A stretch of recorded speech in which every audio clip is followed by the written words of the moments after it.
lang kayo mapapasama. General, kamusta na po yung isinasagawa niyong Operation Tokhang? Hindi po ito Operation Tokhang po. Ano po ito, General? Operation Jokhang po. Jokhang. Operation Jokhang? Ano po yun?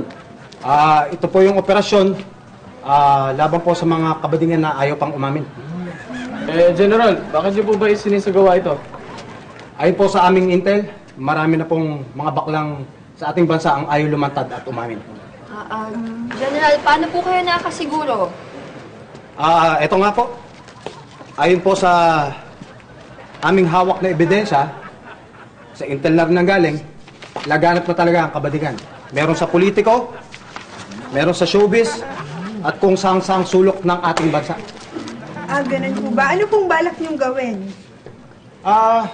Paaminin sila at ilantad sa masa. Kung ayaw nila, kirarampa namin sila at ipatapon sa basura. Paano naman ho, General, kung patuloy silang magtago at ayaw pa rin lumantad? Opo. Kakalad ka rin namin sila. Kahit saan pang closet sila magtago. General, paano kung itanggi naman nila? Yan ang hindi maaari. Maaamoy namin sila. Narinig niyo? Don't touch me!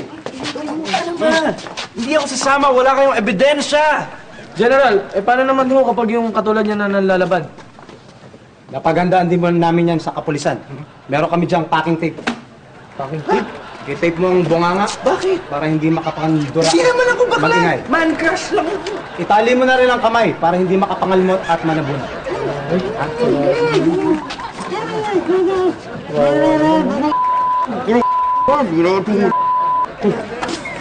Yung mga natitira dyan, kung ayaw nyo matulad dito, lumantad na kayo. Lumantad na kayo.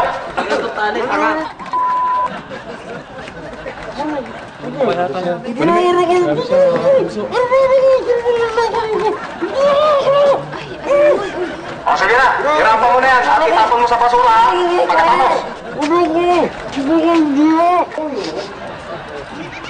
May namoy ka? Bakit ho, Chief? Para kasing may naamoy kaming malansa.